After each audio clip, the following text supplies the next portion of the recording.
What's his last name? Do you see him anywhere right now? I know. Do you see him anywhere right now? Okay. You're cool. Leave your phone down there.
I'm just looking at the second quarter of last year.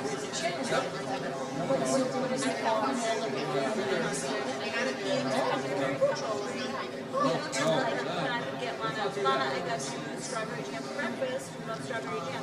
Oh, I don't think she likes this. No. You know what I mean? Just say, yeah, that's it. Lana, do you want to go to the beach before we go to the beach? She doesn't like the beach. Okay, this is how on the beach.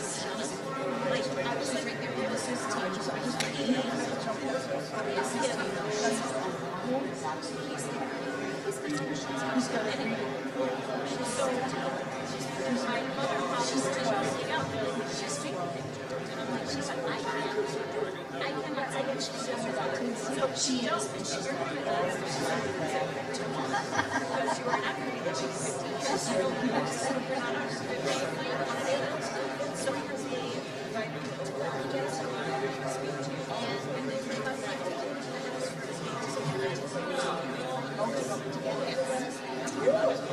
My dad was like,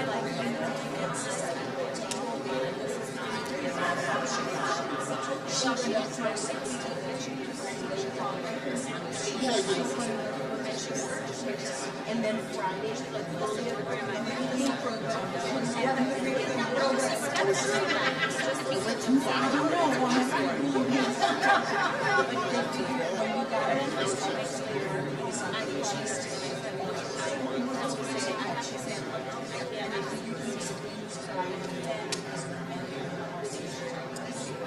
How do you find that side? it's kind of funny.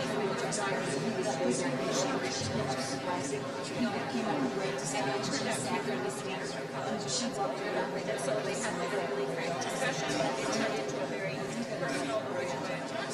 As she shared all this secret we talked about. She knows she's not involved right now. Yeah. She felt comfortable telling it because it was her friend who she was with and everything else. So they didn't just try to tell each other. So she knows so much about it.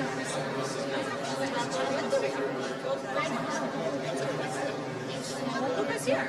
Hey, wait. Give her an extra How am I hug. going to see your face? Because we're turning. Give her an extra hug and a kiss. You're going to turn this way? Maybe I could go over there. Right in front of Paul. She needs an extra hug and a kiss. She needs an extra hug and a kiss.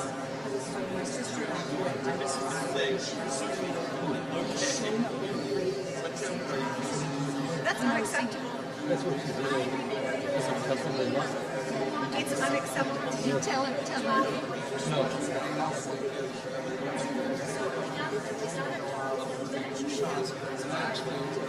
It's not an issue. It's Must not be. an issue. It's not. I mean, it's beyond. This is the last thing you want. Maria did every single day. She had 6 o'clock. Take them aside and say, Honestly, I think when it's over.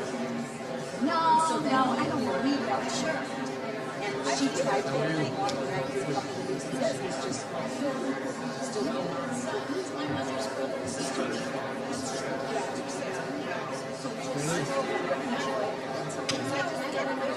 Yes. I want one of your dad's t-shirts. When did you hear about that?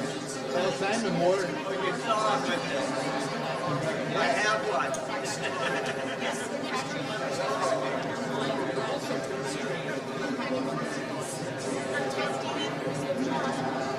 No, I even thought about this before.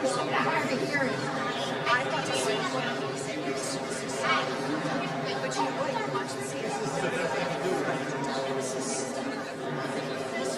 Oh, isn't that awesome? I could help you. You can choose.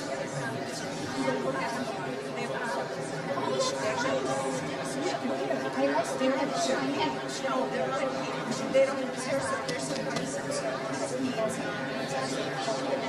And the ages are age 16 to 22. All you have to do is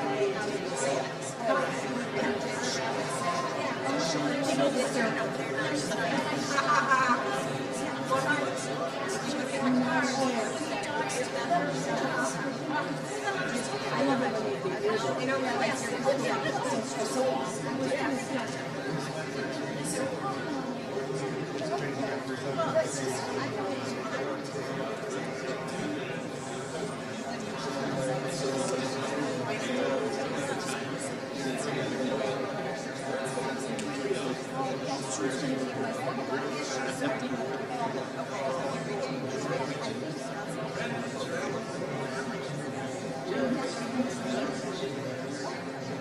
Does she finish?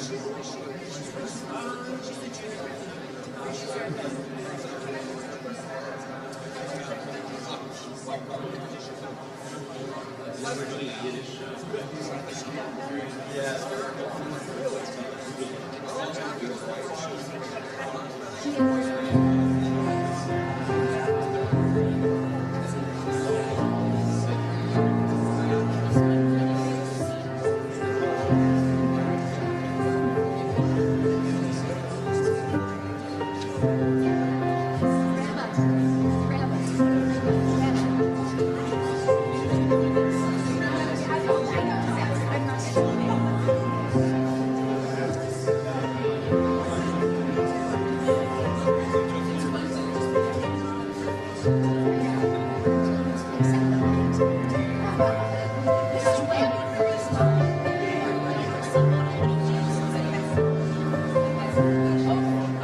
Thank you.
Well, Shabbat Shalom and welcome everyone. Okay, we can try that again. Shabbat Shalom, everyone. Wow, that was great. We are gathered here tonight for a truly special Shabbat service. And it is my pleasure to extend a warm welcome to all of you. First and foremost, I want to extend our heartfelt welcome to Rabbi Rick Jacobs, President of the Union for Reform Judaism. We are deeply honored by your presence and look forward to the insights and inspiration that you're going to share with us tonight. I'm also delighted to welcome our friends and fellow congregants and clergy from Congregation Emmanuel B'nai Yeshurun, Congregation Sinai, Congregation Emmanuel of Waukesha, and Beth Hillel Temple of Kenosha, and Congregation Shalom. We are grateful to join together as one larger family this evening. As we come together to reflect on this week's Torah portion, Bamidbar, we find ourselves once again on the threshold of a journey much like the Israelites in the wilderness. Each year we meet to celebrate our unity, our faith, and our shared commitment to the values that define us. However, this year holds a particular significance. This year, we celebrate the 150th anniversary of the Union for Reform Judaism, a milestone that reminds us of the enduring strength and vitality of our movement. It is a testament to our collective journey and our dedication to creating a just, compassionate, and inclusive Jewish community. Yet, as we commemorate this landmark year, we do so in the context of a very broken world. The challenges and fractures in our society are more apparent than ever. In times like these, our coming together is not just a tradition, but a profound necessity. It is a reaffirmation of our commitment to repair the world, to stand together in solidarity, and to draw strength from our shared faith and values. The world is a wilderness, but like this book of Torah begins, the first thing we do is count our numbers and our strength. So let us sing together and learn together and support each other as we begin our service on page 10. How good and how pleasant it is when brothers and sisters, when siblings gather together in peace.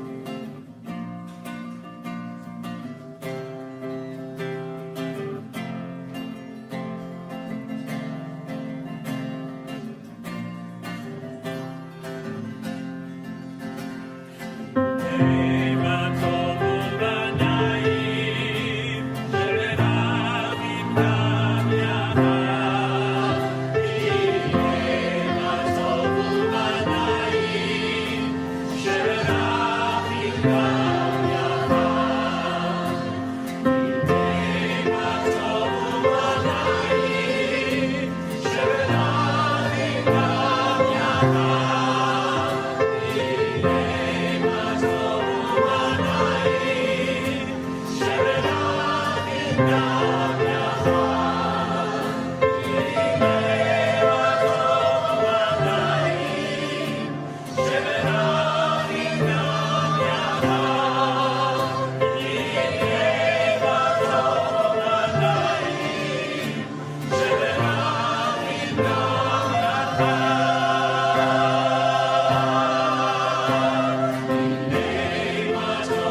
so wonderful to have our joint choirs singing together, and we are grateful to them and to our cantors and to Paul Caston and Wendy Traeger for leading us with such beautiful music.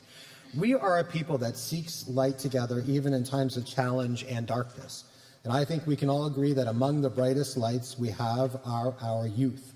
And so it's particularly a joy to call upon our bat mitzvah for tomorrow, Molly Sumner, and her family to come up to the bima, as they are going to have the honor of kindling our Shabbat candles. And then we are going to also call upon Atticus Stiller and his dear family to step up to our bima in just a moment, and they'll participate in doing the Kiddush, as Atticus is becoming bar mitzvah tomorrow at Congregation Sinai. And Molly, you and your brother, and Charlie, Liz, and Nathaniel bring tremendous light to our community. So it's only right that you should be the ones to bring the light of Shabbat into our community and into our congregation. And so we are going to turn in our Siddur to page 3, and we're going to read responsively.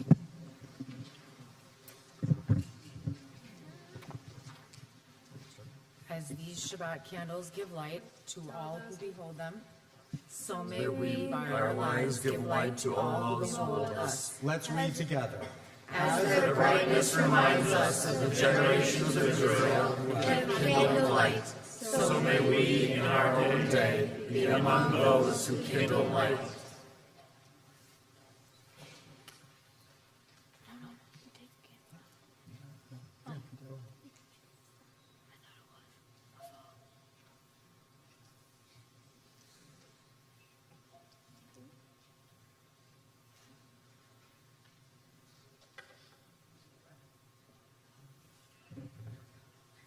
Baruch atah Adonai Eloheinu melech haolam, asher kishanu b'mitzvotav, v'tzivanu l'kavod l'ivner shel Shabbat. We sing together. Baruch atah Adonai Eloheinu melech haolam, asher kishanu b'mitzvotav.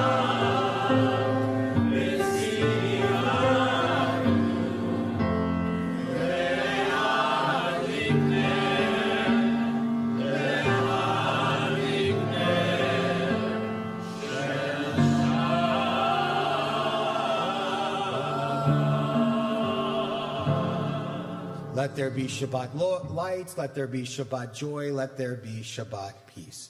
Now it's a joy to call upon the Stiller family to come forward on the bima, as Atticus and Molly are going to lead us in the Kiddush. We invite you now to rise as a congregation as we bear testimony to the goodness of the divine.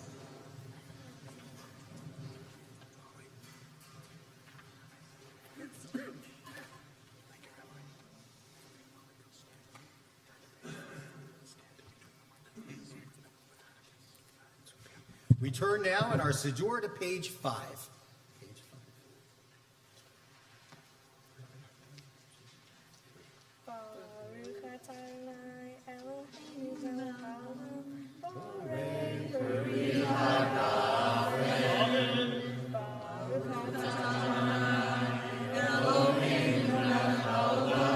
Asher kishanu b'mitzvotav, v'atzavanu. Shabbat kodesh, ahava uvratzon, kinilanu, zikaron le'maaseh v'reishit, ki hu yom tehillah le'mikra'ei kodesh, zecher l'tziat mitzrayim, ki v'anu v'avarta ve'otanu kidashta b'kol ha'amim, v'shabbat kodeshecha be'ahava uvratzon, v'chaltanu. Baruch atah Adonai mikadesh hashabbat.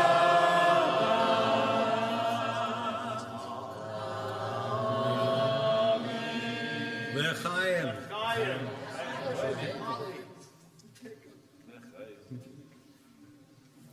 Not too bad, right? Alcohol. That's right. Yes, you're going to put it down.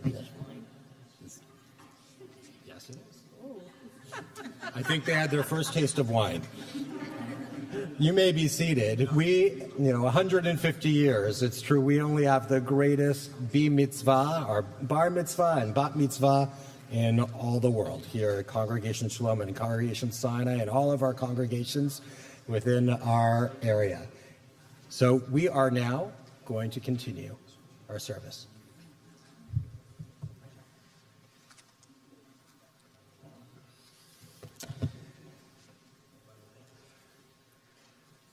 Our being together, groups of people and congregations, reminds us of how we can ascend together as communities, that we have shared hopes. And so here follows a reading that so beautifully expresses all of us who do what we can in order to ascend righteousness. It comes from the Psalms. Who shall ascend the mountain of God? And who shall stand in God's holy place? All of us that hath clean hands and pure hearts, who hath not taken the name of anyone else in vain, nor individuals who speak deceitfully, to turn from that. That's moving down the mountain. But rather be people who walk uprightly, who work righteousness, who speaks truth in his or her heart, and has no slander upon one's tongue, nor does evil to his or her fellow human being, nor taketh up a reproach against a neighbor. Happy is the person who reveres nobility and God, greatly delighting in God's commandments to do honor to humanity. Upright he shines, she shines, as a light in the darkness. Gracious and full of compassion are those who seek God. We turn now to Lechado D, which can be found in your Siddur on page 20. Page 20.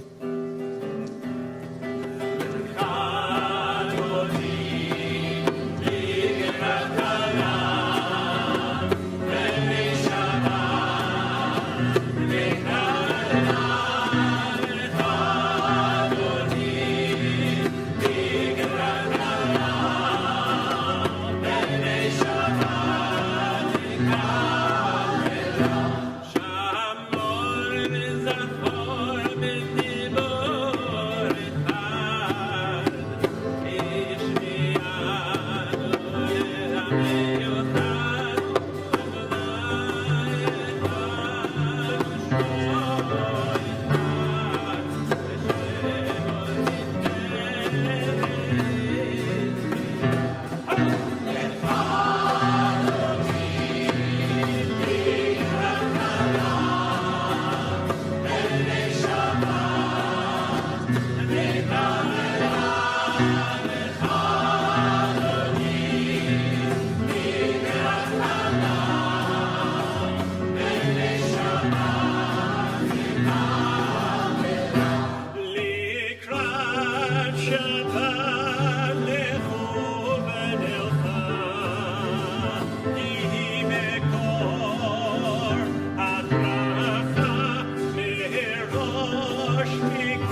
בעלה, גם בשמחה ובצולה,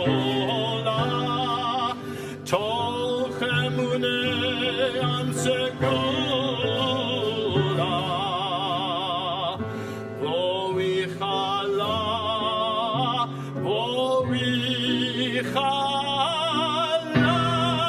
וקלתי לקראת כלה, בני שבת נקבלה, לחנוני לקראת כלה, בני שבת נקבלה. You may be seated. Wow, cantors. Wow, choir. We are now going to turn to page 26, and Molly is going to lead us in the Chatzi Kaddish.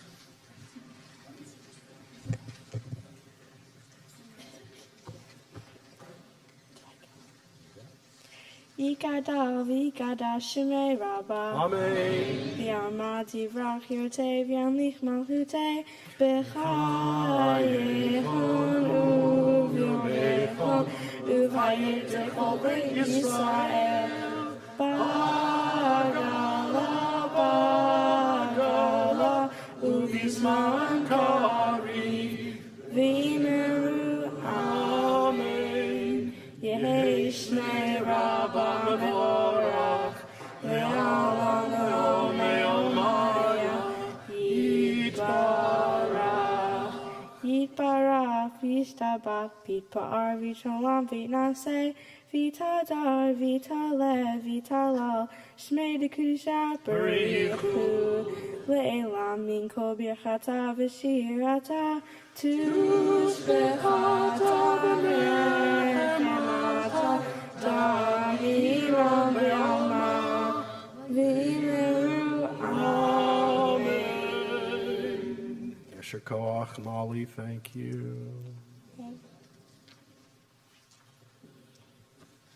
Entrances to holiness are everywhere. The possibility of ascent is all the time, even at unlikely times and through unlikely places. There is no place on earth without the presence as we rise.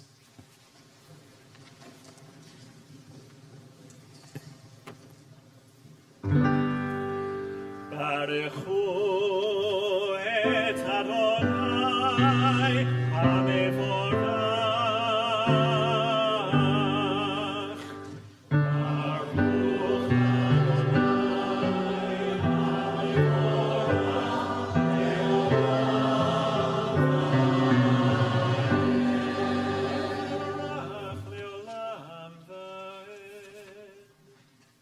We continue on page 31. Praise to you, Adonai, our God, from whom the evening flows. Your wisdom sets the way on which time and season glide. Your breath guides the sail of the stars. Creator of the tide of time and light, you guide the current of day into night. As heaven spans to infinity, you set its course for eternity. Praise to you, Adonai, our God, from whom the evening flows. Baruch atah Adonai hama'ariv aravim. We continue now with Ahavat Olam, page 32.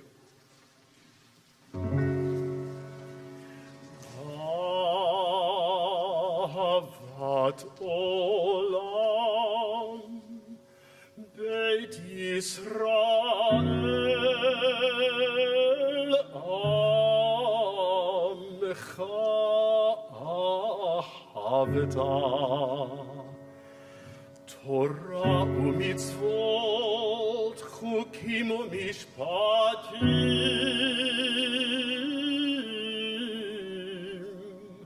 otanu limadta, al ken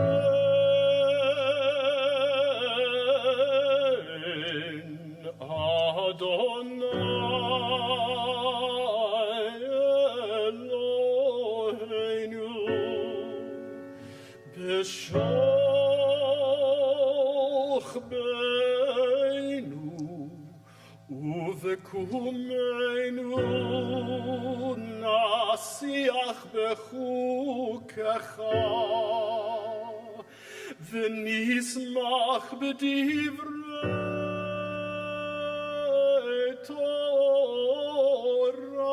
תורתך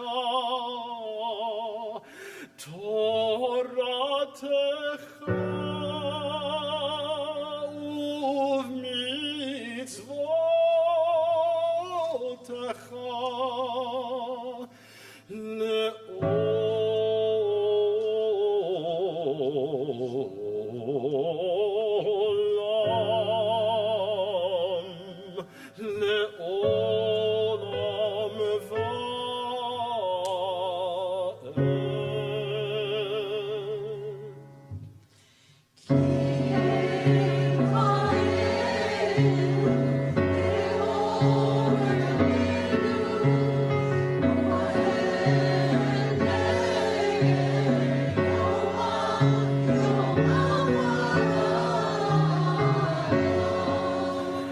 כי הם חיינו ואורך ימינו ובהם נגה יומם ולילה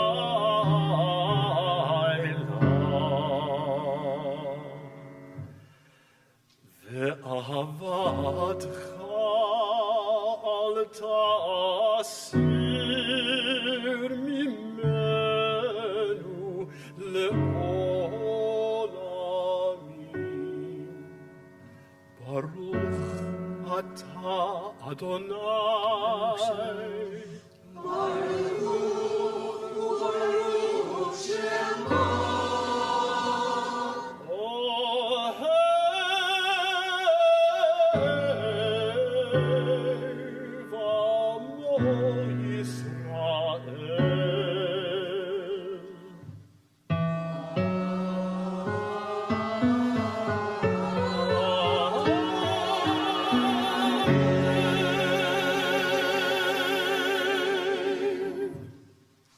We continue with the watchword of our faith, the Shema.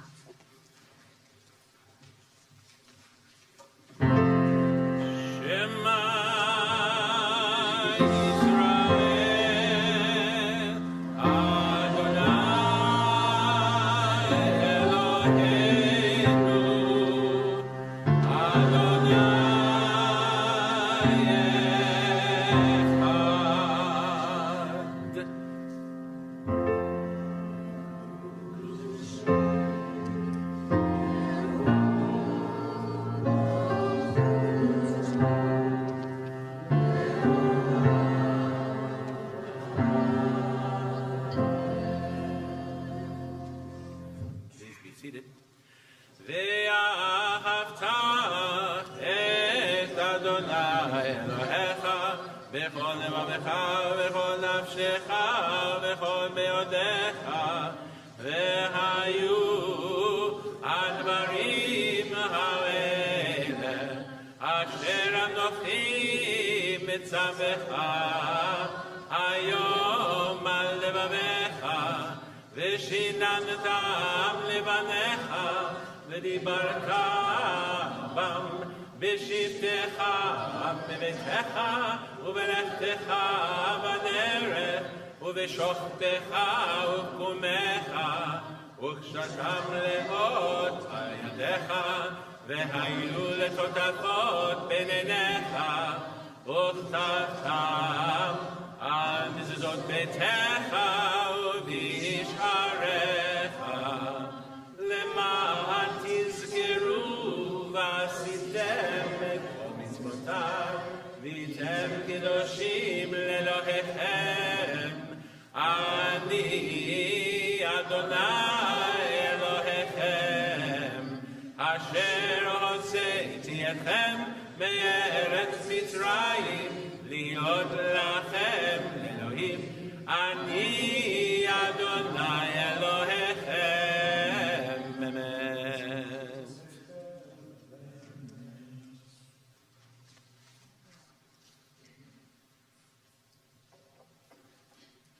Page 38.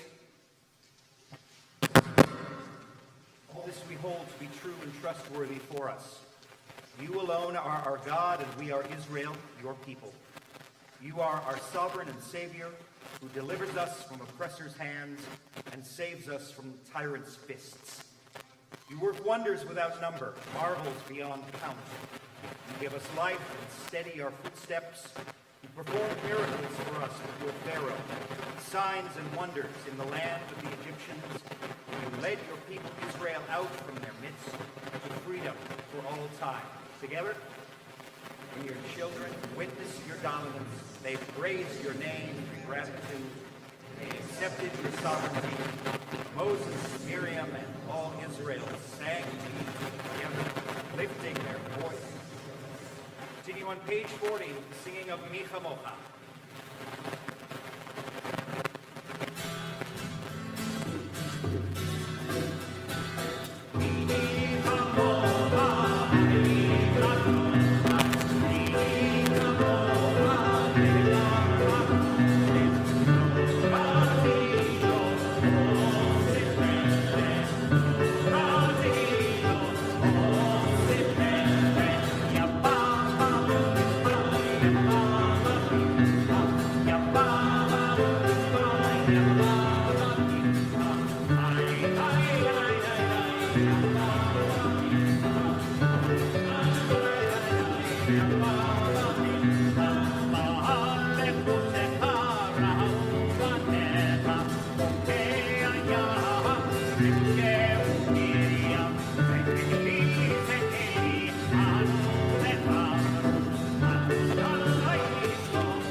With the sound of the sea behind us,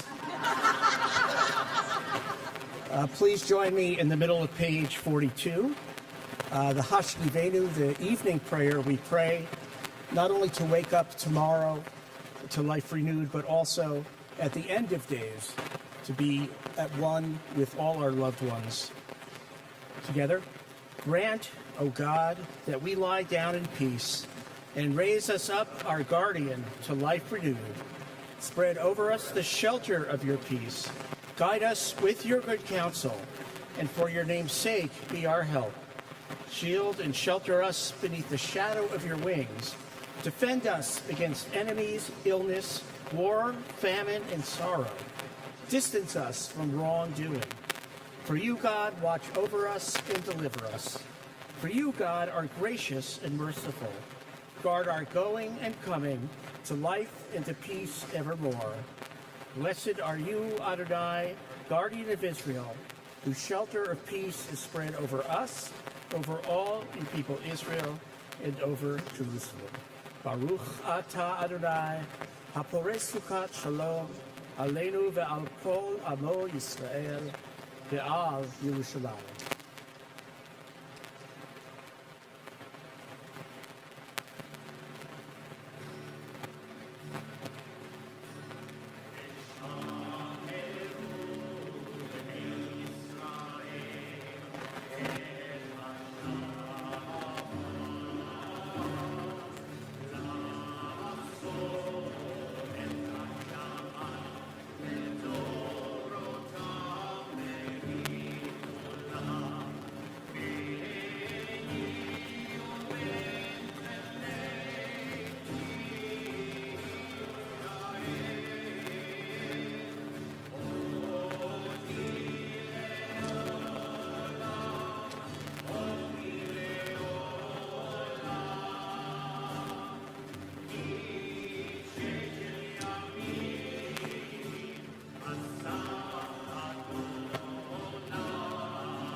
We turn now to page 47. Prayer invites God's presence to suffuse our spirits, God's will to prevail in our lives. Prayer may not bring water to parched fields, nor mend a broken bridge, nor rebuild a ruined city. But prayer can water an arid soul, mend a broken heart, and rebuild a weakened will. We rise now as a congregation as we turn to the words of the Tefillah, which can be found on page 46.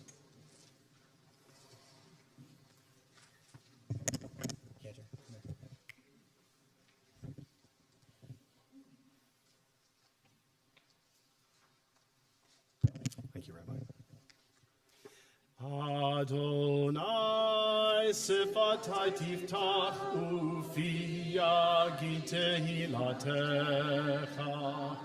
Adonai, open up my lips that my mouth may declare your praise. Baruch atah Adonai, Eloheinu ve'Elohei avoteinu ve'imoteinu. Elohei Avraham, Elohei Yitzchak, Ve'Elohei Yaakov, Elohei Sarah, Elohei Rivka, Elohei Rachel, Ve'Elohei Leah. Ha'el Hagadol, Hagibor V'Hanora, El Elyon, Gomel Chasadim Tovim, Ve'Konei Hakol, Ve'Zocher Chasdei Avot Ve'Imahot, Umevi Geula Livnei V'Neihem, Lema'an Shemo Be'ahava, Melech Ozer Moshiach Umagin. Baruch atah Adonai, Magen Avraham, Ve'ezrat Sarah. Atah Gibor le'olam Adonai, Mechayei hakol atah Rav lehoshia. Mechalkel chaim bechesed, Mechayei hakol berachamim rabim. Somech noflim ve'rofei cholim, Umatir asurim, umekayem emunato, lishenei afar, micha mocha ba'al gevurot, umito melach, melech memit umechaye, umatzmiach Yeshua, V'ne'eman atah lehachayot hakol. Baruch atah Adonai mechayeh hakol. Atah kadosh v'shimcha kadosh, u'kedoshim bechol yom yahalalu chasela. Baruch atah Adonai ha'el hakadosh.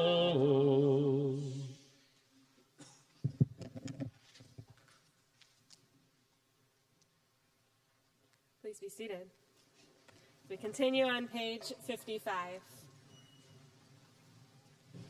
May these hours of rest and renewal open our hearts to joy and our minds to truth.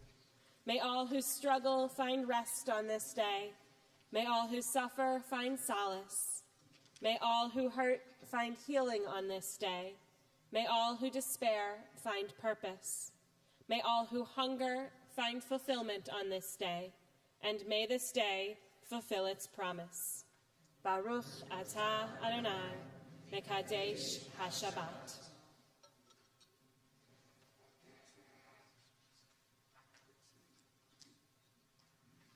Sometimes, Congregation Shalom has minor sound issues. We just wanted to wait until we were all here. We continue with say.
God of goodness, we give thanks for the gift of life, wonder beyond words, for the awareness of soul, our light within, for the world around us, so filled with beauty, for the richness of the earth, which day by day sustains us.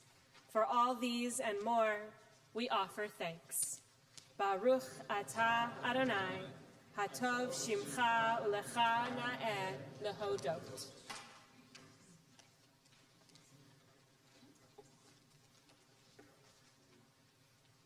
We turn now to page 60 for Shalom Rav, our prayer for peace in a world so desperately in need of our prayers for peace.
With those beautiful words of Shalom Rav, those words of Shalom echoing in our minds, we turn our thoughts now to those in our community who are in need of a different kind of shalom, a kind of wholeness, a refuah shlema, a complete healing. We think of those in our dear community who are in need of a refuat hanefesh, a refuat haguf, a healing of soul and a healing of body. We turn to page 253 for Misha Beirach.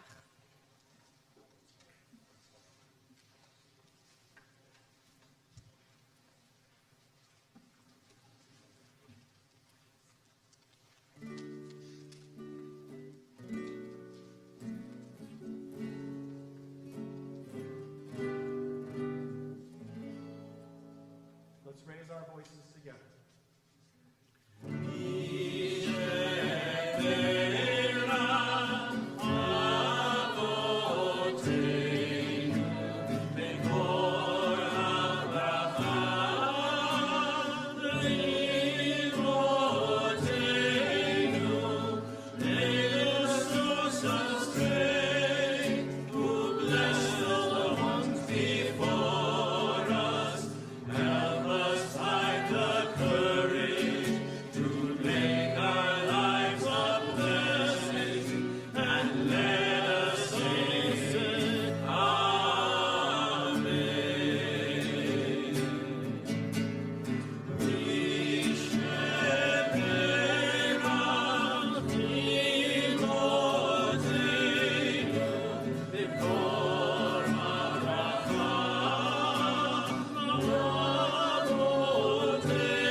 We turn now to our innermost thoughts, to Tfilat Halev, the prayers in our hearts.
we are so grateful to our joint choirs for bringing such beautiful music to us this evening and bringing such beautiful music to all of our congregations.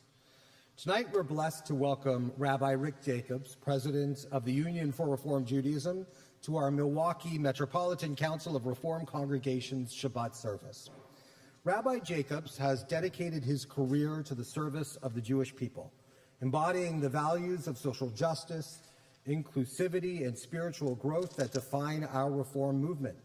His visionary leadership has guided the Union for Reform Judaism with a steadfast commitment to innovation of marginalized communities, to strengthening Jewish education and engagement. His voice has resonated on both national and global stages, addressing pressing matters with wisdom, compassion, and unwavering resolve. And before his current role, Rabbi Jacobs served with distinction as a senior rabbi at Westchester Reform Temple in Scarsdale, New York. And there he was known for his dynamic teaching, his commitment to Tikkun Olam, and his ability to inspire congregants of all ages. Rabbi Jacobs' influence extends far beyond the walls of any single institution. He is a respected thought leader, a passionate advocate for social justice, and a tireless promoter of Jewish life and learning. His work continues to inspire countless individuals and communities to pursue justice, to foster inclusivity, and deepen their connection to our shared heritage. Tonight, we are truly fortunate to have Rabbi Jacobs with us as we gather for this special Shabbat service. May his words inspire us, uplift us, and strengthen our commitment to our community. Please join me in giving a warm welcome to Rabbi Rick Jacobs.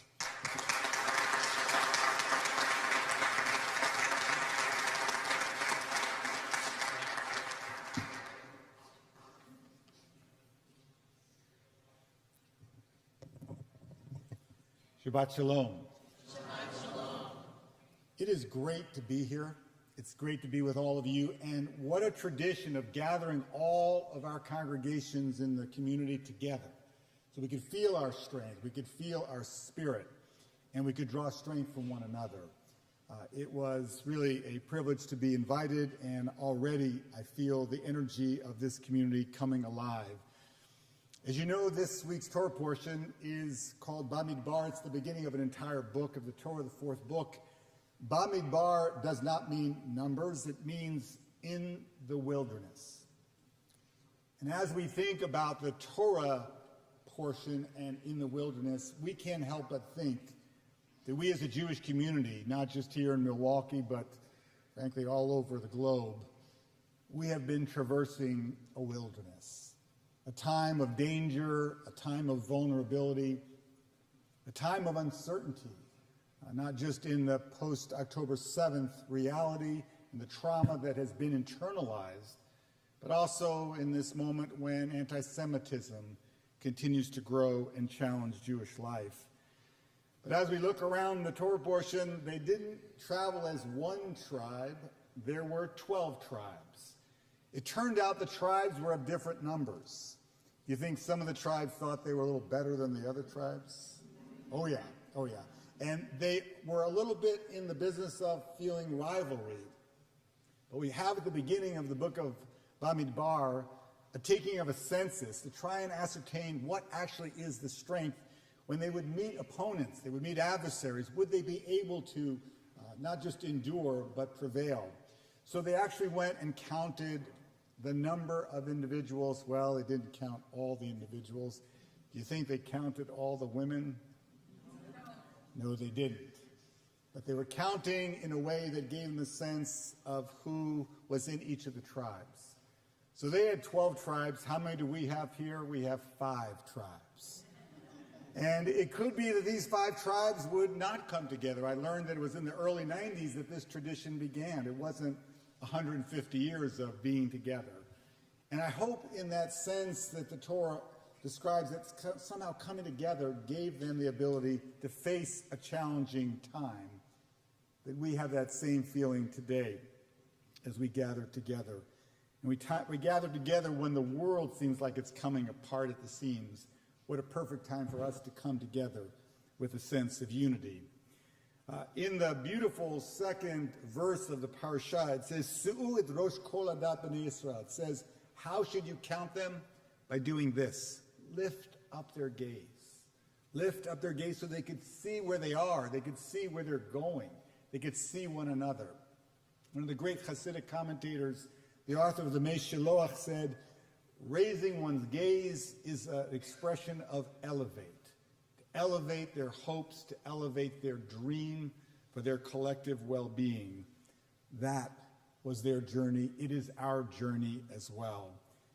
I need to just take a moment and think about the way in which the Parsha describes the leaders. Everybody matters. Looking around the sanctuary, each one matters. But the Torah understood that leadership is absolutely key. So I'm thrilled that we have on the bima, at least a moment ago, we had all these.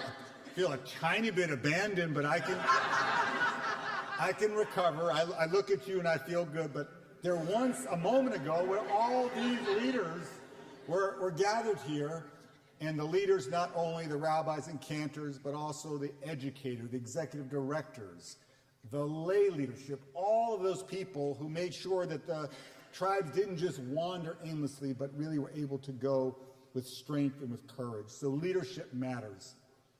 I want to take a moment and just notice my classmate, Rabbi Dina Feingold, who's concluding her remarkable tenure here in this community in Kenosha. We were classmates. We started our rabbinic education together in Jerusalem back in the 1800s, I think it was. It was a long, long time ago, but it was a time when we were all imagining our careers, and to think of all of the good, all the love, and all the wisdom that you have sown, not just in your congregation, but in our wider community. And I can think particularly when our nation and our world were focused in the aftermath of the killing of George Floyd. I remember that we were in touch. You were literally the center of the entire country's focus. And the way that you led in that moment, was, I think, exemplifying who you are, with clarity, with courage, with humility, an example of what a rabbi could and should be. And we pray that the journey ahead will be filled also with many, many blessings. I have to also just take a moment because, again, comings and goings are holy times of transition. And to think about Rabbi Jessica Boralski, who was completing her first year as senior rabbi. What a beautiful occasion. And to know that the Rabbi Emeritus, who I just made sure that the emeritus status was already a source of blessing, Mark Bergson, to think of your role. These are the transitions that keep a community whole. They're able to go from strength to strength, and the baton and the Torah are passed. And we find ways to move forward with strength and never, ever feel like we've reached the pinnacle. There's always more to do. As we heard, this is the 150th year of the Union of American Hebrew Congregations, which we now call the Union for Reform Judaism. 150. 1873, if you think about when we were created, what had just gone on in the United States of America right before we were created as a union of congregations. This is actually a participant moment. I'd like actually to hear what great historical moment had just occurred. The Civil War. So if you imagine, that was part of the impetus to even choose the name of our Union of American Hebrew Congregations. And of course, our rabbinical seminary also used the word union, the Hebrew Union College. Now, of course, we use those two words because the feeling at that time was anything but unity, anything but union. And Isaac Mayer Wise, our founder, wanted to bring us together with a sense of purpose and a sense that something new and important was going to begin. And here we are 150 years later. We are not the same movement we were in 1873, thank goodness, because we've grown and changed and evolved. And do you think those changes were easy along the way? Does anybody think that everybody embraced all the changes? Just try changing the melody for Shalom Rav. I'll tell you what change is. It's usually that thing that we resist because we're human beings. How about that congregation that does a renovation of their sacred space to make it more beautiful, and people come in the day after and say, oh, I like the old one better. We're here because our people, our reform movement was able to not just change, but to change smartly and strategically and make some of the shifts that actually have opened Jewish life to be what it is today. We are at the moment the largest movement in Jewish life in North America. We are currently larger than the Orthodox, conservative, Reconstructing Judaism movements combined. If you go to the Pew survey of the last 2 million people in North America identify their Judaism as our way of living Jewish life. That doesn't mean 2 million people are formally members and coming and getting their dues statement. What it means that probably 1 million people in North America feel like they're part of us, which means it's on us to be able to bring them close and to find a way for that bridge to be built so that they can come and participate and be a part of Jewish life.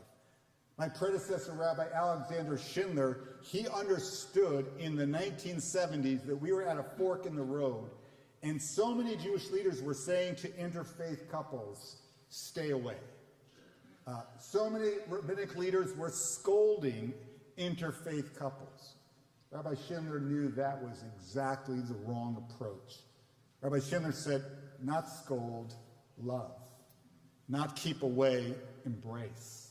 And it was a mindset that filled this reform movement. Can I just ask, do you think the Jewish world celebrated Rabbi Schindler's great innovation to include interfaith families? Do you think the Orthodox community said, Yasher Koach, Rabbi Schindler, great job? Do you think everybody within the reform movement celebrated that change? I can tell you the answer is no.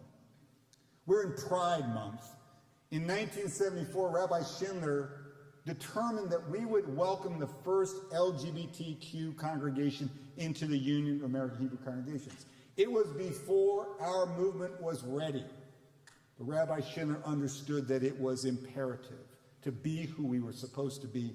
So Beit Chaim Chadashim in Los Angeles was embraced in the Union. Again, this notion that we could be more than we are. To think about the role of women, I don't know about you, but I'm inspired by the leadership of this service and the leadership of this community. Can you imagine a community without women rabbis, without women cantors, without women presidents and women scholars? I can't imagine the Jewish present, let alone the future. But of course, it hasn't been that long. Was that change easy? I think if you ask my classmate and other women who were the trailblazers, it was not easy. I remember my colleague in Westchester Reformed Temple saying when she would arrive to do the funeral, and the family would say, it's lovely that you came, but is the rabbi able to come and officiate? And of course, we can smile, but that change was profound and it wasn't simple. So change sometimes requires us to be courageous, to make changes that weren't there. Do you know we didn't always have summer camps in our union? Do you know where the first URJ camp is? This is an easy one because I wouldn't ask you if I didn't know that you already knew the answer. Where's that? Where's the first? 1952? That would be Asrui. It would be the first camp, and the then president was Rabbi Maurice Eisendrath.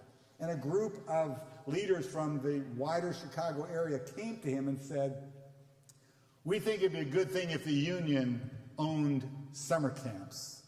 Do you know what my predecessor said? Why would we own summer camps? We're a religious movement. We have congregations. We have prayer books. We have education. We have schools. Why would we want a summer camp? And then they said, well, we've raised all the money. He said, well, it'd be a good idea to try. Turns out it was one of the most transformational decisions. We now have 14 overnight camps. Many things work beautifully to galvanize Jewish life and Jewish commitment. Our summer camps may be one of the most effective ways we bring not just people into our midst, but animate them with a love of being Jewish and a commitment to living lives of Jewish meaning. Turns out that if you go on the website of any congregation, including the 5 congregations here, I have not found a congregation that didn't say on their website, we are a warm and welcoming congregation. By the way, I think it's one of those things that's better left in the eyes of the visitor to the congregation. But I love that we are proud to aspire to be warm and welcoming. But I wonder if the following individuals will feel warm and welcomed in every single one of our communities. Just ask a Jew of color, a transgender teenager, a Muslim Jewish interfaith couple, a politically conservative Reformed Jew, or an extremely progressive Zionist, to name just a few of those who may not yet feel warm and welcomed. The 2 million that I said we are, can you imagine if we could get our arms out even wider and welcome more into our midst? We could actually be our full numbers. We have that in our DNA. And we know that in no place that we have lived as Jews have we known more rights, more freedoms, more opportunities than we have ever known in diaspora life here in North America. And yet in this golden age, how is it possible that anti-Semitism isn't going up a little bit? It's going up a dramatic increase. The ADL about a month ago released its statistics for 2022, and in 2023 there is a 140% increase in anti-Semitism. What kind? Anti-Semitic assault, harassment, vandalism, and then also online. This is a reality. And yet we can't get enough security cameras. We cannot hire enough guards for our buildings to make us truly secure. We need to do those things, but those things are not enough. I had the privilege a couple of years ago of meeting the Crown Prince of Saudi Arabia, who came to New York and wanted to meet with 6 religious leaders. He didn't notice that it was just a day and a half before Passover, but when the Crown Prince of Saudi Arabia wants to meet with the Jewish leadership, I think the answer is yes. So we came and we gathered, and he said to us, I would like to go around the room. I'd like each person to tell me something I should know about your community that will help me build the future of Saudi Arabia. So I thought, that's quite an invitation. So I told him the story about our congregation, B'nai Israel, in Victoria, Texas. Has anyone been to our congregation in Victoria, Texas? Sometimes there's a person, but it's not our biggest congregation. I told the story because in that community, the mosque was firebombed and burned to the ground. And the president of our Reformed synagogue went to the leader of the mosque and gave him a set of keys to the synagogue and said, your house of prayer has burned to the ground. You pray 5 times a day. You need to be able to come into our building whenever you need to as a community. So here are your own keys. Our house of prayer is now your house of prayer. And I looked at the Crown Prince to see if he was listening. Again, it's not his native language, English, but I sensed that he was listening. And what was my point? Why did I want the Crown Prince to know that about us? Because that interdependence of our communities, the building of bonds across religious lines of difference, has actually over time made us more secure, made us more safe. So cameras, yes. Guards, we have to. But that interconnection, that sense of mutual responsibility that I know is part of this community is essential. Now, after October 7th, you may say some of that connection has been lost. Some of those who are with us are no longer with us. And I know that to be true, and you know that to be true. But many are, in fact, still with us, and that's for us to strengthen those bonds. Social justice isn't something the Reform movement created. It's in every page of the Talmud. It's in every page of the Tanakh, the Hebrew Bible. It's part of what we have been called to do. Pray, yes. Study, yes. Celebrate, yes. Shape a more just and compassionate world, absolutely. And we do that in every community, and you've done that here with strength. Whether it's civil rights, reproductive freedom, climate change, you name it, we stand up. We have a religious action center in Washington, D.C. Some of you have traveled there for conferences. Some of you have sent your teams to our Litaken seminars. But we're not just in Washington. We now are in 10 different states, not yet organized for Wisconsin, but guess what? I think it may be coming. And in Ohio this past year, our RAC Ohio helped to pass reproductive freedom as a right again in Ohio. And people in Wisconsin helped, and people in Minnesota and in New Mexico, because that is our collective work to shape the world as it ought to be. We have this year, I don't know if people have noticed, there's an election coming up in the fall. Has the news traveled to Wisconsin? Yes. It turns out you are in one of the most decisive places in the nation. You know that as well. Some people talk about the two-state solution in Israel, but the two-state solution may be here, somewhere in Wisconsin, maybe a little Michigan. We can debate the others. We have a campaign called Every Voice, Every Vote. We are nonpartisan, but we believe in congregations, every voice matters, and we believe in elections, everyone who's entitled to vote ought to raise their voice and express it. So we are trying to bring more people into the democratic process to strengthen our democracy, because what has kept Jews the safest in our nation's history? Our democracy. And that is something we will, of course, stand up for. One of the things that at the beginning of Reform Judaism in North America, beginning of the UHC, that we did not have a commitment to was Zionism. We were either, you could describe us as non-Zionist in the 19th century or anti-Zionist, but we were not that movement. Today, we are the largest Zionist movement in North America. I'm proud of that. I hope you're proud of that. What that means is that we have a critical role to play, and what it means is our world changed on October 7th. It was shattered, the sense of that we were not only in a beautiful parcel of land called the State of Israel, but that we were safe there. We are living in a moment when Hamas's war has also been a time of danger for all of us. But it turns out, besides danger, do you know that there's a surge of interest in Jewish life in the last 8 months? Do you know that more Jews have converted to Judaism in the last 8 months than we've had in years and years and years?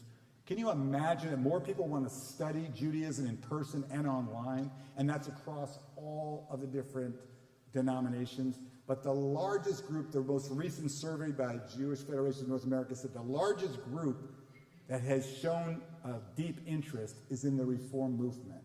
So as we're facing trauma, we have an opportunity to open the doors, open the minds, open the hearts, and bring more people more deeply into Jewish life.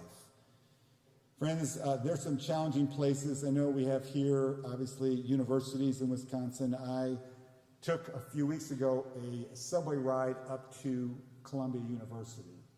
We were all watching nightly some of the most horrific images of what was happening on that college campus. And I wanted to go see with my own eyes, was it as bad as was being reported? And I went there, and there really were two different groups with two different agendas, but they were actually being reported as one. Outside the gates of Columbia University, there were a group of, I'll just call them pro-Hamas activists who were saying things like Jews go back to Poland. They were saying things that, frankly, I couldn't quite imagine. They said, we don't want no 2 states, we want 48. That is not a statement about wanting peace. That's a statement wanting a Middle East without no 48. 48 is what Israel's created, without an Israel. They were screaming about settler colonialism. It was harsh, it was hateful, it was scary. There's a whole other group that was encamped in the main quad in Columbia that had the feeling of more of a, I'll just remember from my youth, a kind of peace protest. They wanted the war to stop. They wanted the killing to stop, don't we all? But they wanted it to stop now. And some of those voices were voices of people who've grown up in our movement, and I think they were advocating for a peaceful Middle East, something I hope all of us could support. But they were being, in a sense, grouped together with the pro-Hamas. Being pro-Palestinian is not a sin. It's actually a good thing for Israel to have a state, for there to be a state one day, not tomorrow, not next year, for the Palestinians next to Israel. Those are things we actually believe in, and we want to shape, and we want to make possible. Friends, the other thing I'll just report is this past Monday, a group of us met with the Israeli foreign minister. His name is Yisrael Katz. He came to New York for the Israel Day Parade, which was last Sunday, and he met with a small group of us, and I got to ask him a question. He's part of the current government. I said, what's the current government's plan to bring the hostages back? He said, well, you can't think of the hostages without thinking of winning the war. I said, Mr. Foreign Minister, all I can say is we get daily reports that they're dying. We don't have months. We don't have years. We have to bring them home now. He heard us. He was respectful. A half hour later, we met with a whole room full of hostage families, and they were angry. They were hopeless, and they were demanding that we stand up. One of those hostage families, this young man named Salim Alatrash, whose brother Mohammed is a hostage. He is a Bedouin Muslim who had been serving in the IDF, yes, Bedouin Muslims serving the Israel Defense Forces, and his brother, who has 13 children, may not be long for the world in captivity. Sharon Sharabi had two of his brothers taken hostage. One of them, Yossi, we know was killed. His brother Eli, we hope, is still alive. Eli doesn't yet know that his wife and two daughters were murdered on October 7th. We're hoping to bring him home, but when we do, please God, he will discover that his world has been shattered. This is part of the reality of this moment. So we're not watching, we have a role to play. And the hostage families believe deeply that we can actually be key in helping to bring them home. Would it be okay if I gave you some good news? I don't know, most of the time, Jewish communities, skip the good news, just give us the bad news. But I want to know, first of all, my rabbinic and cantorial colleagues know that we have in Judaism a tradition that you always have to bring a nechemta. You have to bring a redemptive thought in a study. You can't just end on that note. So would it be okay if I gave you two hopeful notes? Yes. Okay, you convinced me. I lived in Israel right after the 1973 Yom Kippur War. I lived on Mount Scopus with a group of law students, and I did not know one Israeli who believed that there would ever be peace with anyone, not with Palestinians, not with Egyptians, not with Jordanians, Syrians, no one, because the trauma of 1973's war was so traumatic. They literally thought peace was beyond their experience. And then 4 years later, while some of us were first-year students at the Hebrew Union College, the man who had led the war against Israel in 73, Anwar Sadat, came to Jerusalem. It was an unbelievable experience. The man who was trying to destroy the state of Israel was now coming to speak in the Knesset and to put the overture for peace in front of the Israeli people. And I remember my landlady was a person who hated Arabs.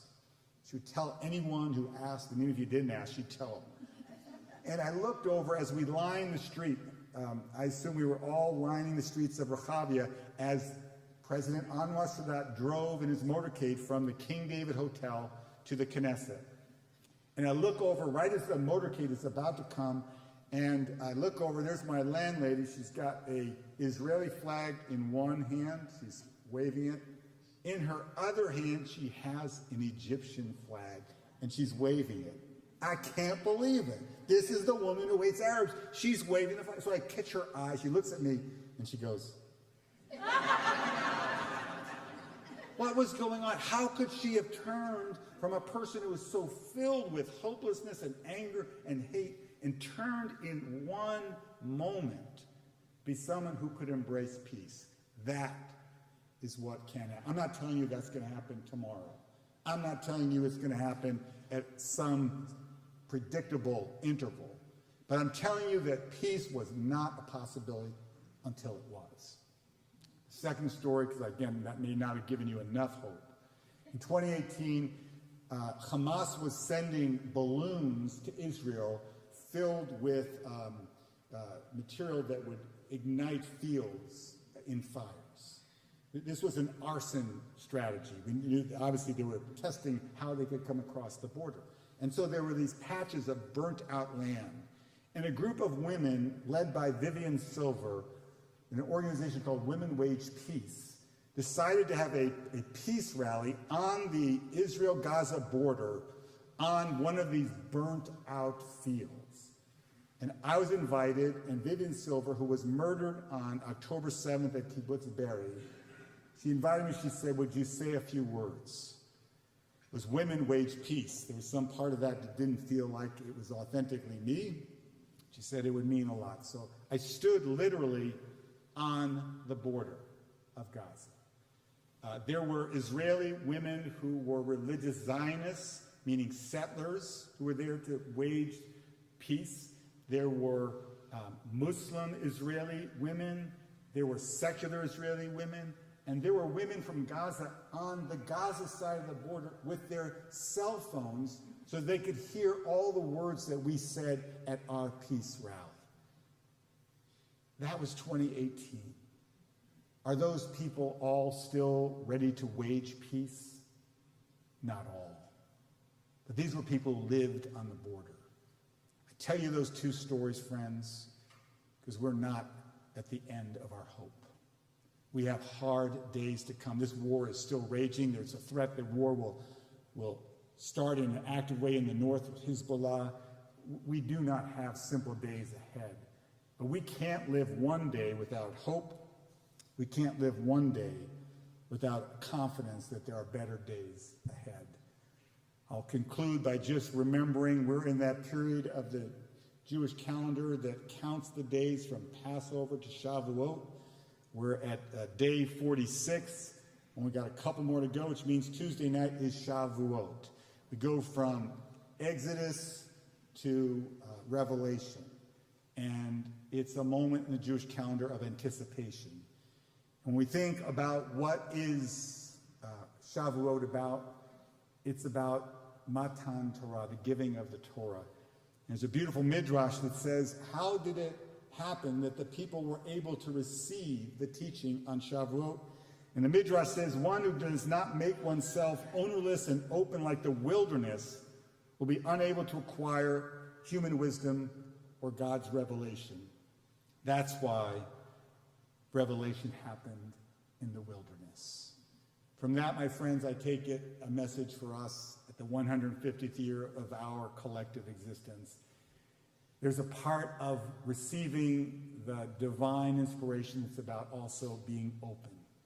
Being open to change, open to growth, open to moving in slightly different ways. That's the way we got from our founding in 1873 to this moment. We didn't get by going in a straight line.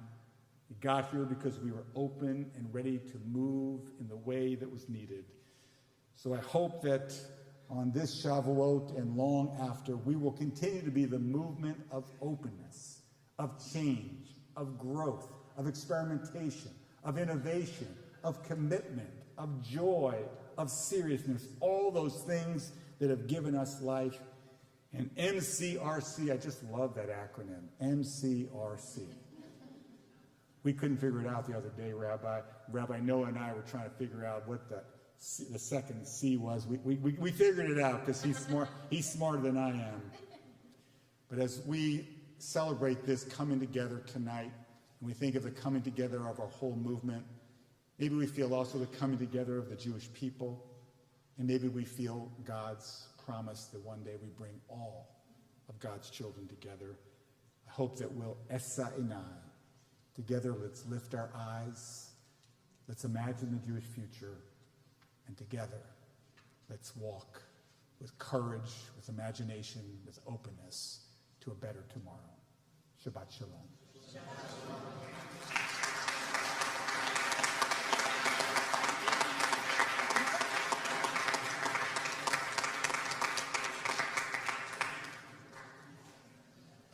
Thank you, Rabbi Jacobs, for reminding us of the steps along the path that we've taken to reach this moment, but also by empowering us and challenging us, and to also showing us the way to take the next steps on our journey to our land of promise. And as we are approaching a book that begins with counting, I can tell you that I am proud to be counted among the people that you lead. And leadership is so important. It's important on a national scale, on a global scale, but it's also important within our congregations.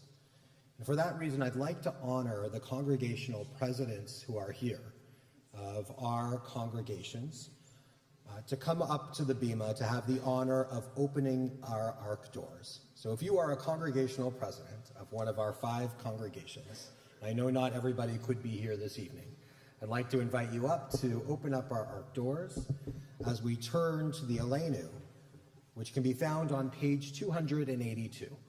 And we rise now as a community, as congregations, as a family of families, as we join together in these words of Aleinu.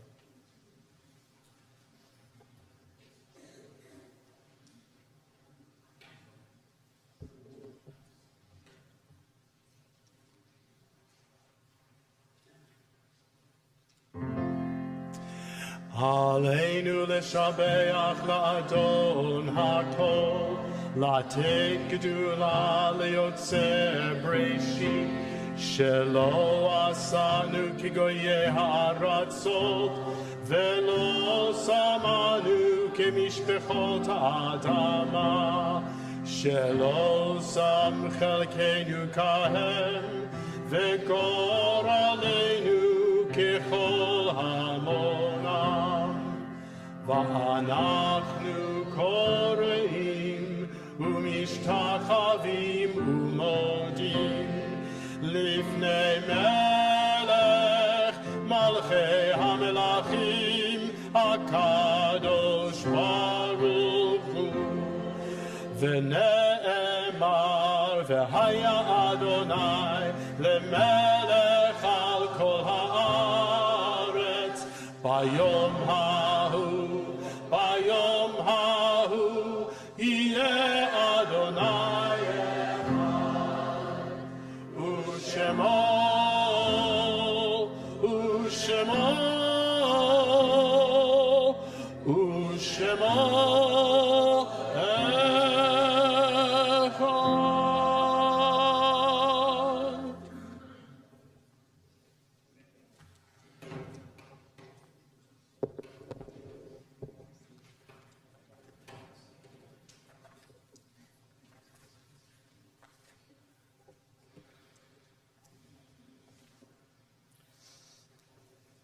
We're going to remain standing, and as Rabbi Jacob said, we are in the midst of the counting of the Omer. And so if you would turn to page 278, that's page 278.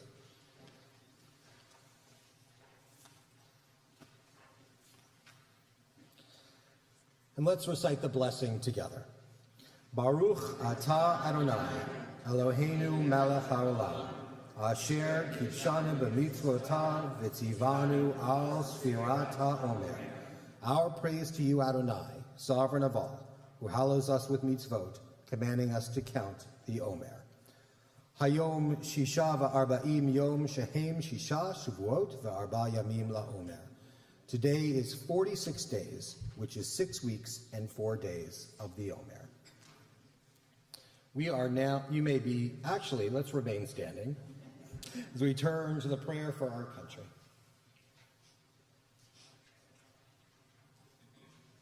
Page 258.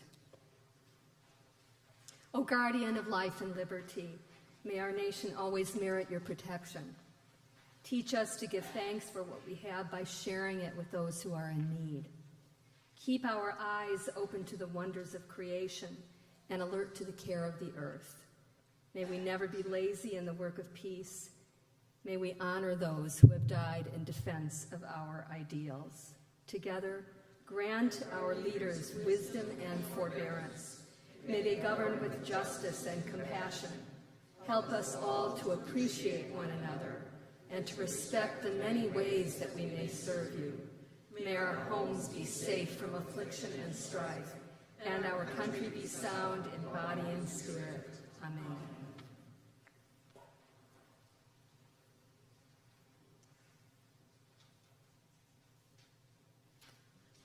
On page 259, a prayer for the state of Israel. Avinu Shabbat Shamayim, our parent in heaven, protector and redeemer of Israel, bless the state of Israel, which marks the dawning of hope for all who seek peace. Shield it beneath the wings of your love. Spread over it the canopy of your peace. Send your light and truth to all who lead and advise, guiding them with your good counsel. Establish peace in the land and fullness of joy for all who dwell there. Together we say, Amen.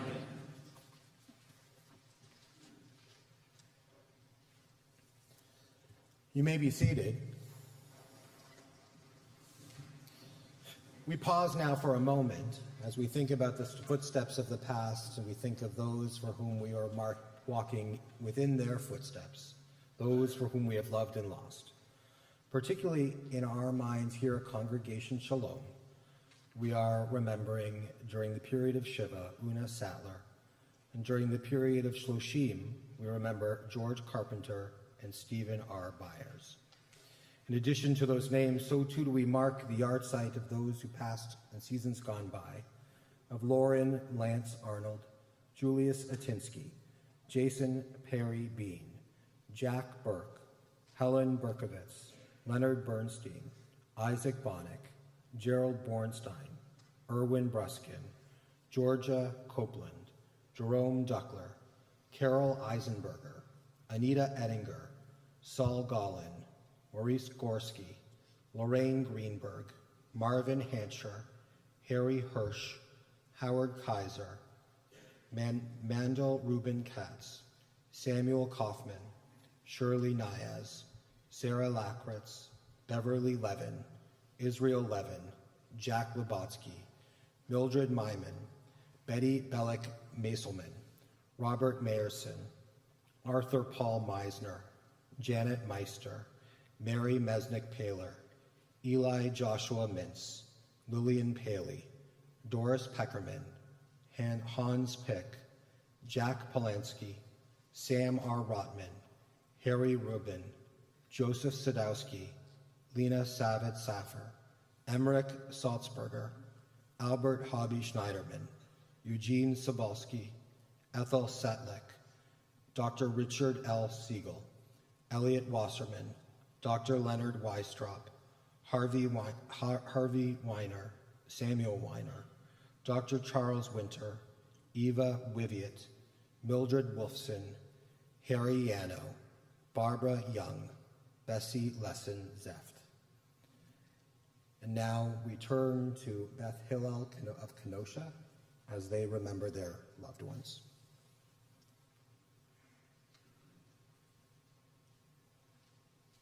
At Beth Hillel Temple, we mark the recent deaths of William Jewell and Jack Allen Walker. And we mark the yard sites of Pearl M. Retchen, Raymond Schwartz, Mary Bauman, Irving M. Berenson, Ida Tursky, Sarah L. Heyman, Rose Richmond, Edith E. Lisberg, Mildred Feldman, Jerry Remsen, Anna J. Bloom, Gloria Mullen Manning, Abraham Rubenstein, Alexander Temmer, Shyla Woolman, Helen Berrien, Molly Supovitz, Louis Cohn, and James Morrison.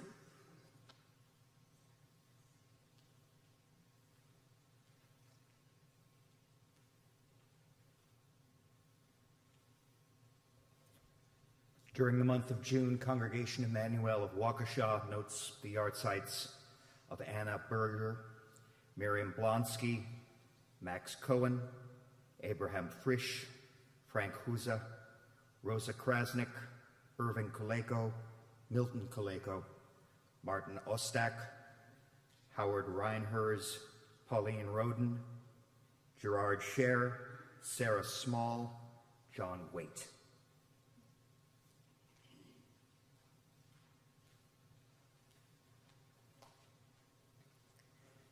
This week, Congregation Emmanuel B'nai Jeshurun excuse me, marks the yard site of Maurice Maury Atkin, Barney B. Becker, Cecile Evelyn Bittger, Joanne Blum, Norman L. Breslauer, Louise Brooker, Michael Bykowski, Esther B. Heimson, Jane J. Chiger, Saul A. Eckstein, Stanley Felber, Lawrence E. Foreman, Ethel S. Goodman, Rose Gutt, Rose Gail Harris, Minnie P. Isaacson, Gordon Coffer, William P. Klein, Bella Lakin, Forrest F. Lane, Walter S. Langer, Samuel Leshin, Abraham J. Levin, Elaine Levine, Betty Maselman, Bertha Pash Mallon, Stuart Edward Malman,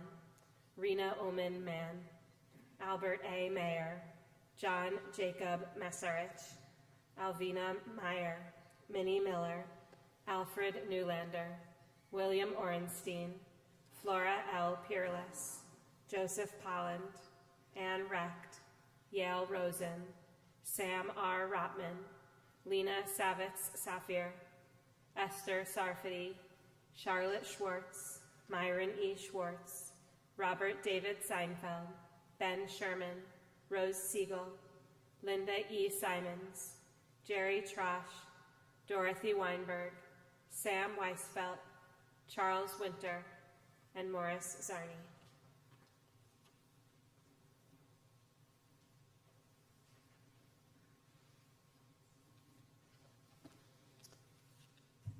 And from Congregation Sinai, we remember those who have fallen in defense of the state of Israel, as well as citizens who have, on both sides of the line, who have died. We think of Robin Glickstein, who passed just this last week, and the following whose yahrzeit fall this week: Joseph Aaron, Edith Bilski, Fran Morris Boxer, Louis Cohen, James Davis, Saul Gollin, Sam Kaufman, Sally Keeley, Jerry Levy, Beverly Labotsky-Levin, Janet Joyce Meister, Natalie Nye, Samuel Reuter, Barbara Rubenstein Eisman, Joseph Sadowski, Charles Shapiro, Jack Stark, and Charles Frank Winter.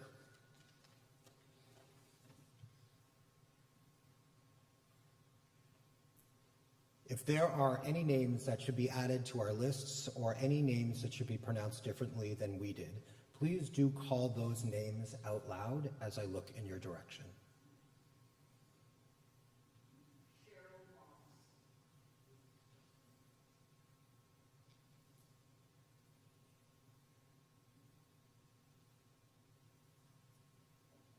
In addition to the names of our loved ones, so too do we think of all those who have died due to war and or terrorism.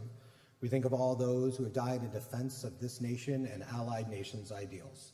Our hearts are turned towards the east as we think of all those who died in defense of the state of Israel and all those innocent civilians, all those innocent victims of war. We think of all those who died due to the terrible viruses of racism and xenophobia, as well as all those who perished during the Holocaust.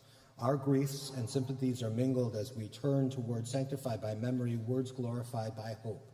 The Kaddish Yatom, the Mourner's Kaddish, can be found on page 294. We rise now together as a joint community as we remember our loved ones. Yitkadal v'yitkadash shmei Rabbah, v'yamad yivrach chiyutei v'yamlich malchutei, b'chayechon uvyomechon uv'chayei dechol beit Yisrael, ba'gala uvizman kariv v'imru amen.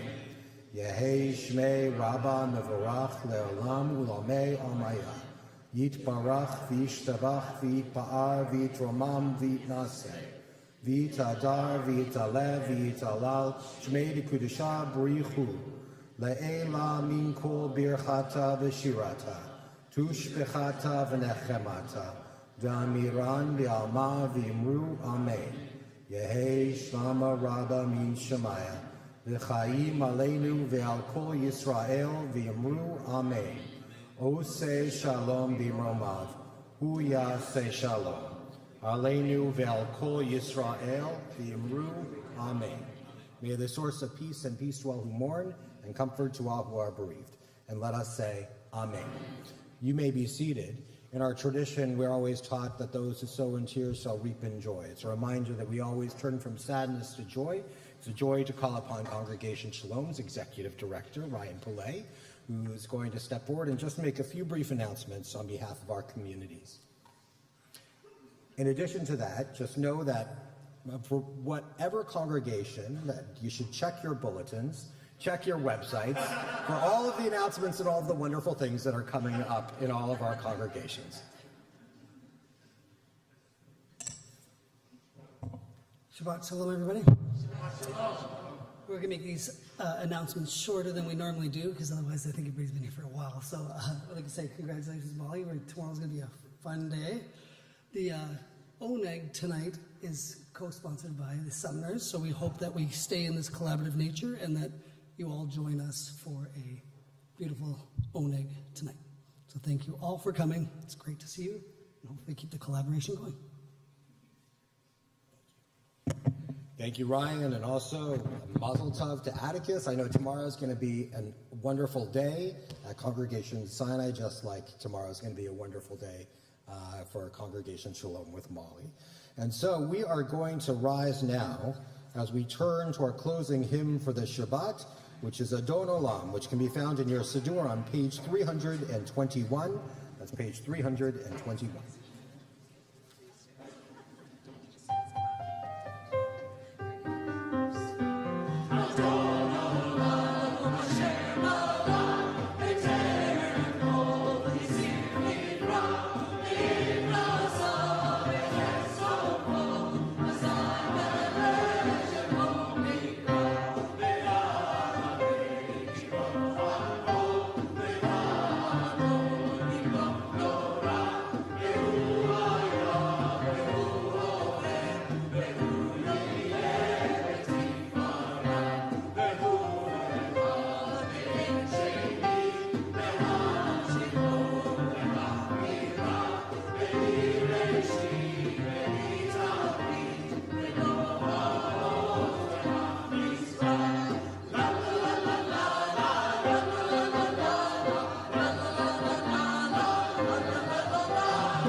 Thank you to our choirs and to our cantors and to our musicians, and it's a joy to call upon Rabbi Jacobs to give our closing benediction. So we have religious leaders before us. In just a moment, I'd like us to follow the example of our religious leaders, which is that we actually feel more strength when we're not all standing next to each other without. So if you could, I know this may not be a Midwestern thing to do. I think it's a good thing to do, but if it's not the thing you want to do, don't do it. But could you just get more connected? Could you just feel? And what happens if you put your arm around somebody from another congregation? A good thing. What happens if you put your arm around someone who actually thinks differently than you, votes differently than you, earns differently than you? That's actually one of the ways that we become a community of faith and strength. Adonai oz le'amo yitain. O Holy One of blessing, look at your people. Look at us gathered here in this beautiful sanctuary, feeling a sense of our distinct and beautiful uniqueness and unity. Adonai yivarech et amo v'shalom. God, we need your strength. We need your inspiration to make the world not as it is, but the way you want it to be. A world of love and justice and equity and peace and goodness. God, we will carry your work forward, not just tonight and tomorrow, but in the days and months and years ahead. Amen. Shabbat Shalom.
I'll go see her. I'll see her in